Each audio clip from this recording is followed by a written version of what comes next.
Hello everyone, my name is Taylor from Market Car, and if you're anything like me, you really like Porsche, and you maybe even accidentally stumbled on the Porsche configurator and wanted to configure a Porsche 911 of your own, and when you clicked on the 911 button, you saw that there were actually 26 different versions of the Porsche 911. Today, I'm going to do you a great favor, and I'm going to go through each and every version of the 911 so that you know which version to pick when you're spending hours specking out your perfect Porsche. Now, before we get into the video, I just want to tell you about today's sponsor, that's you. Thank you so much for 3,000 subscribers, it really means a lot to me. And if you want to see the channel grow, you want to support it, all you have to do is click the subscribe button. It really helps out a lot. And thank you so much, and let's go back to the video. All right, so all Porsche 911 models explained by Taylor from Market Car, that's me. I've got a bit of a PowerPoint here, just want to take you through what we're going to cover today. So first of all, we're going to take a look at all the Porsche models, then we're going to go through all the Carrera versions of the 911, the Targa versions, the turbo versions, the GT3s, and then all the special versions of the 911. First thing I want to cover are the fact that Porsche actually sells 6 different cars. The Porsche 911 is one of them, so 1 out of 6. But as you can see, it's actually 36% of the model lineup. So 26, yes, 26 different models of the 911 alone. You can see them all here on the screen. It's quite impressive that Porsche actually manages to build all of these different versions. And let's start off with the Carrera. So 911 Carrera, it's the base model, and Carrera is Spanish for race. That's where the name comes from. And in the 992 generation, which is this generation, it comes with a 3-liter twin-turbo flat-6 engine. The bore and stroke is 91 millimeters by 76.4 millimeters, and you'll see why that's important later. But all you need to know for now is that it's a 3-liter, it's a twin-turbo, and it's a flat-6 engine. And flat-6 engine is very specific to Porsche. It's kind of their inline-6 like BMW has. This is their inline-6, which is the flat-6. Now, the 911 Carrera actually comes in 3 different power levels. You got the base Carrera, 380 horsepower. You've got the S, 444 horsepower. And then you've got the GTS, which is 473 horsepower. And in the brackets right here, I've got PS numbers. PS is just metric horsepower. Horsepower is just normal horsepower. But just want to let you know that the horsepower figures are actually supposed to be like 385, 450, and 480. But when you convert that to actual horsepower, it's 380, 444, and 473. Okay, but now let's get into the actual Carrera model. So this is the base model, the lowest of the low, the base model you can get for the 911. It is 380 horsepower. It has a PDK, which is Porsche Doppelkupplung. It just means a double clutch transmission, Porsche's double clutch transmission. It's 8-speed. There's no manual in the base model. And you can differentiate it from other versions because it has these 2 square exhausts. Only the base model Carrera has these 2 square exhausts. There's also an optional Aerokit and also an optional sport exhaust. And the base Carrera gets these Carrera wheels, which are 19 in the front, 20 in the rear, and it's rear-wheel drive. Now, I just want to cover the Aerokit and the exhaust options just for now because it's very important so that you know how you can actually differentiate these models from one another. And the Aerokit and exhaust options are options that you can purchase even for your base Carrera. So the Aerokit adds a fixed spoiler with integrated third brake light, which is quite sad because it loses the 911 third brake light Easter egg because you got the 9 slats on the left, right, and then 2 in the middle, 911. Pretty cool, but it loses that. It also adds the GTS front fascia, like this front bumper, and you can recognize it because it has these 2 diagonal lines which connect the top and the bottom of the bumper, the GTS bumper. It also adds the rear GTS style bumper, which raises the license plate from between the exhaust to right above the exhaust. As I said, you can basically fit the Aerokit on basically any Carrera model. And the sad thing about it is it removes the body style differentiation of trim levels, which means that if someone removes the badge, that's an option from the factory. If you remove the badge, then there's pretty much no way to know in terms of what the actual car looks like. You're gonna have to look at other details. And that leaves the exhaust and the wheel type as the only methods of trim level differentiation. And that's because the wheel types, the S versions, they can't downgrade to Carrera wheels, and the GTS versions won't downgrade to Carrera S wheels because with the GTS you get center lock wheels. The sport exhaust comes in 3 different colors, and it converts basically whatever is on the car into 2 round pipes. You can see it right there on the screen.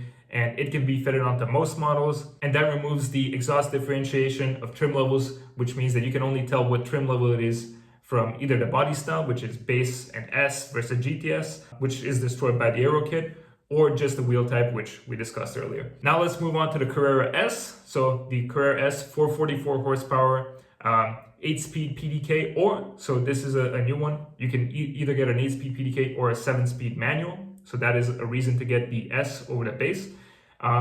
You can recognize it because it has 4 round exhausts on the back. And you also get red brake calipers as standard. They're not carbon, but you can upgrade to the carbon ones. Also, you get the Carrera S wheels. So these are the Carrera S wheels, 20s in the front, 21 in the rear. And this is one of the ways you can tell a Carrera S from a Carrera if the owner has removed the badge, and they also got the Aerokit, and they also got the exhaust upgrade, and also it's rear wheel drive. All right, now the Carrera GTS. So the GTS gets 473 horsepower. You can get both transmissions, so PDK or manual. And you get the body kit, the GTS body kit.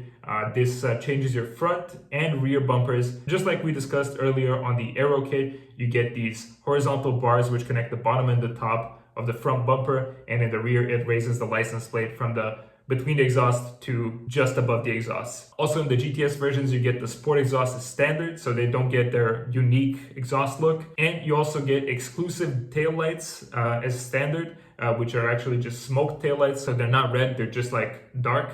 And also the third brake light is also smoked. The GTS also gets Turbo S center lock wheels, 20s in the front, 21-inch in the rear, and it also gets PDLS lights, Porsche Dynamic Lighting System, but not PDLS Plus, which is Porsche's LED matrix system. That's still an option that you're gonna have to upgrade to. The GTS version also gets GTS side decal, so you can see right here on the side of the door, you get a GTS decal, and also it is rear wheel drive. Okay, but now you also have two types of layouts in the 911 Carrera, which is either rear wheel drive or all wheel drive. So the Carrera 4 is the all wheel drive version of just the Carrera. It's the base model, but all wheel drive. Really no other changes otherwise. And other than the badge, you can't really tell whether the car is all wheel drive or rear wheel drive. Then you have the Carrera 4S, which is just the S with all-wheel drive, and then you have the Carrera 4 GTS, which is just the GTS with all-wheel drive. Again, nothing really changes, and you can't really tell the difference if the person has removed the badge. Also in the Carrera, you got two types of chassis. So you got a coupe and a cabriolet, or a convertible. They call it a cabriolet. So the 911 Carrera Cabriolet, it is basically the same as the Carrera,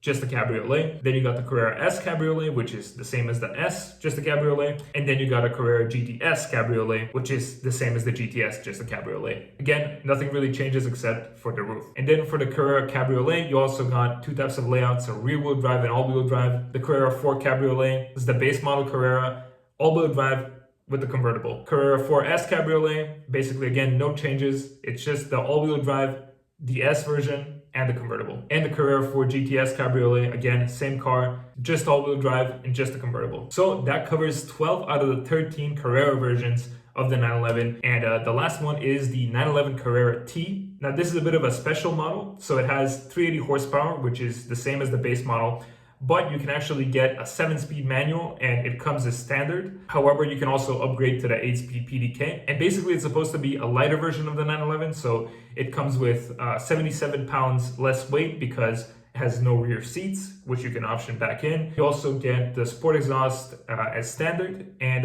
you also get this Carrera 911 Carrera T graphic sticker on the side of the car. You also get Carrera S wheels in titanium gray. You get the sport chrono watch as standard, and also the car is lowered by 10 millimeters, which is 0.4 inches, basically unnoticeable. It comes standard with sport seats. You get a black accent package, which means that your bumpers and the mirrors are blacked out. And this is basically supposed to be a budget GT3. If you really want a driver's car, then you get the light one, even though it's only like 35 kilograms lighter. Now we move on to the 911 Targa and the 911 Targa versions. The name comes from the Targa Florio endurance race in Italy, and it basically signifies this car with a special full width roll bar behind the seats for added safety. So that's this silver bar, which is supposed to protect you in a rollover crash. It has the same 3-liter twin-turbo flat-six engine, same bore and stroke, only all-wheel drive models. So there are no rear-wheel drive models of the Targa. And they come in 3 different power levels. You got the 4, the 4S, and the 4 GTS. Same horsepower as in the standard Carrera. So the Targa 4, it's basically the same as the Carrera 4, except it's a Targa top. The Targa 4S, same as the Carrera 4S, except it's the Targa top. And the Targa 4 GTS, same as the Carrera 4 GTS, except it's a Targa top. Now we move on to the 911 turbos. So this is the faster model, and the name comes from the fact that older base model 911s were not turbocharged.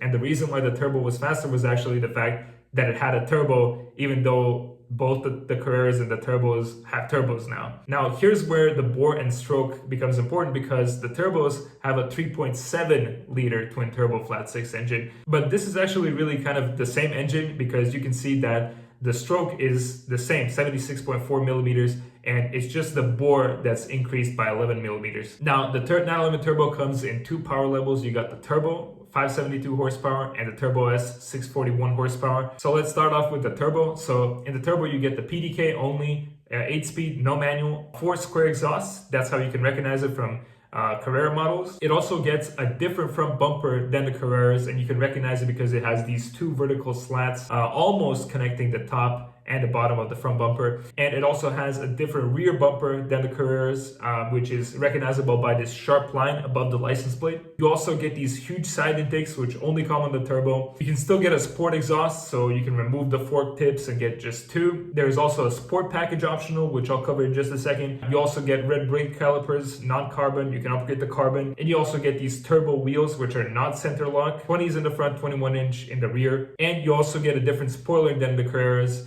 which is a bit more pronounced, but it's still adjustable, so it's still electronically controllable.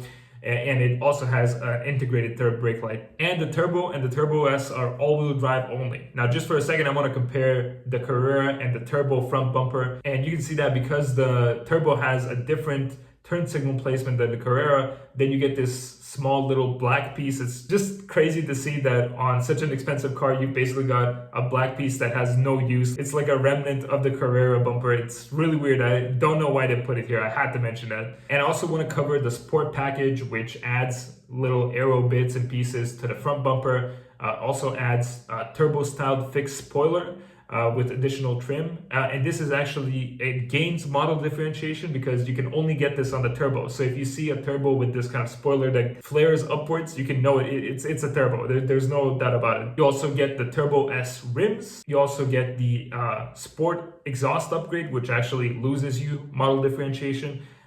You get a carbon roof, carbon mirror trim. The side intake is actually painted to match the spoiler and the splitter color. Now the Turbo S, 641 horsepower, PDK only, just like the turbo. 4 square exhausts in black. Again, it has the different bumpers. Basically, the only difference between the turbo and the Turbo S is the horsepower, and you also get many options as standard on the Turbo S. Just to name a few, you get ceramic brakes, you get PDLS Plus headlights, you get a Sport Chrono package, the little watch, and you also get parking sensors. Now, in the 911 Turbo, you also have two types of chassis. So you got a coupe and a cabriolet, which is a convertible. So the Turbo Cabriolet is basically the same as the Turbo, just a cabriolet, just a convertible. And then the Turbo S Cabriolet is just the same as the Turbo S, except it's a convertible. Now we go to the 911 GT3, which is kind of the fastest model, and the name comes from Group GT3 Racing. So we saw how the Carrera and the Turbo engines are basically the same, except the turbo has a wider bore. Well, here it's kind of the same. It's basically the same engine, except now the GT3 has a longer stroke. And the only difference is that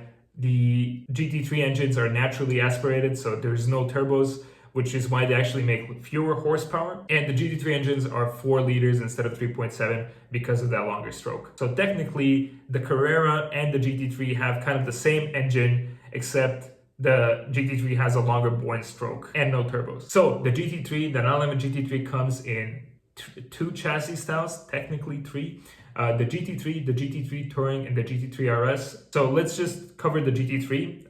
503 horsepower, which is fewer horsepower than Turbo and Turbo S.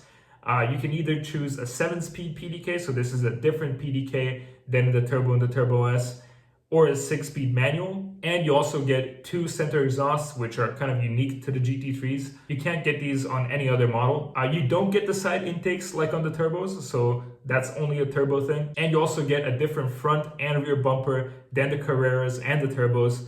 And it's very interesting because this front bumper has no options for 360 cameras, has no options for adaptive cruise control or night vision cameras. So you actually lose the option to option some options on the GT3 compared to like a turbo. Something also recognizable about the GT3 are the hood vents. So you got these vents in the hood. You also get these GT3 center lock wheels, 20s in the front, 21-inch in the rear. Another very noticeable feature is the swan neck wing on the back. It's a really big wing, And the GT3 is rear-wheel drive only and no rear seats. And you can't even option them back in like on the Carrera T. Now, the GT3 Touring, it's basically everything is the same as the regular GT3. There are subtle differences though, and it's very important to take note of these. So you've got a painted front bumper insert, so you can see that part within the front bumper is actually painted on the Touring as opposed to the GT3. The GT3 Touring doesn't come with a wing, it comes with a spoiler, like more like in the Carreras. It's meant to be more understated. You still get the GT3 center lock wheels, but there is no GT3 badge in the center of the wheels, which is really subtle. I don't think anyone's gonna notice that. And you also don't get a GT3 badge anywhere on the car except